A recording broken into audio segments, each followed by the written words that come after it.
It's the biggest prisoner exchange between Washington, D.C. and Moscow since the Cold War. And the exchange yesterday included 24 prisoners and 7 countries. Among those released, Wall Street Journal reporter Evan Gershkovich and U.S. Marine Corps veteran Paul Whelan, who received a warm welcome when they arrived back on American soil last night.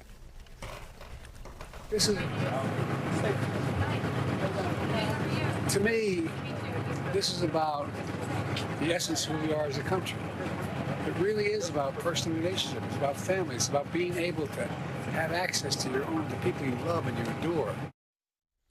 Gershkovich had been held for 491 days after Russia charged him with espionage, a case the Wall Street Journal and the U.S. government condemned as a sham. He was sentenced last month to 16 years in a penal colony. And joining us now from Washington, D.C., is Paul Beckett, assistant editor at the Wall Street Journal. Thank you for joining us this morning, Paul. Let me ask you, first of all, have you had a chance to speak to Evan at all since he landed last night, or hear direct reports as to how he's doing?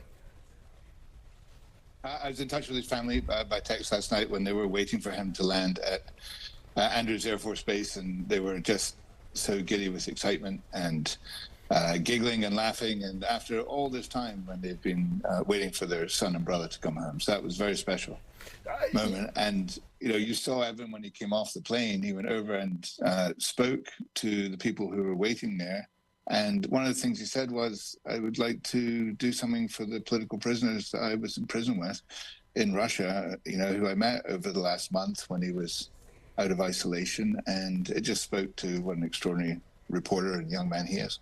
One of the things that we pointed out, and we're looking at video right now, was during his court appearances, we often saw him kind of smiling or having, I want to say, a positive disposition, but, seemingly sending a signal back to his family. We saw when he landed last night, he seemed to be obviously in good spirits. Is this just the kind of individual that he is, kind of a positive person? Because we don't know him, obviously. Well, we knew when we hired him, he's a great reporter. We've discovered what an extraordinary man he is. And I know he would have, I think he was very genuine what you saw when he was in court, but I know he was also sending a message to his family that he was fine, and he hoped that they were fine too. So they have, there was a lot of ways in which they reassured each other over the course of 16 months. And we're just so overjoyed that they got to spend last night together. They've gone down to Texas, where Evan and the other returnees will be assessed to make sure their mental state is okay, their health is okay, and help them start making decisions. Paul Whelan hasn't made a significant decision on his own behalf in 5 years. Evan in 16 months, Alsu in 13 months. So, they will gradually re-enter, and that's what freedom means. It's wonderful.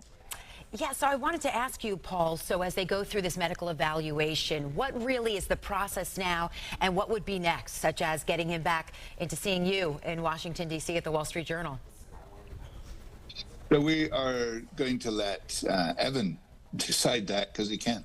But we'll be there for him. I think time and space just to readjust. So much of your life gets disconnected when you're in a situation that he was in. So we'll just want to help him step by step launch back into society, and then he can figure out what he wants to do with us going forward. And that'll be a wonderful conversation to have, and it'll be wonderful to see where he takes his already extraordinary career into the future.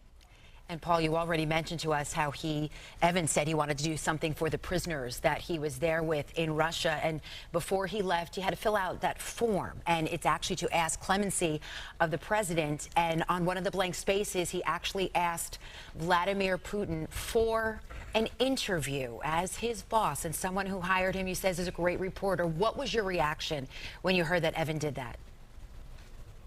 Some chops to do that. It was also interesting last night. I know, in the swap, there was a convicted assassin who went from Germany back to Moscow called Vadim Prasikov. And when Evan walked over to the back of cameras, he also said, I was hoping I get to interview Krasikov, but the timing didn't work out and the planes didn't meet. So ever the reporter. One last question here for you quickly. You were at the forefront, and when I say you, I mean the Wall Street Journal, of putting on the front page every day that he was still in captivity, he was still being held in a sham trial. Do you feel like this is kind of your strategy coming to fruition of making sure that this stayed in the public attention? Well, we tried to create a landscape on which successful negotiations could happen. That was the government's job, and we're incredibly grateful to the Biden administration and president, and to Germany and Slovenia and Poland and Norway and the others that chipped in.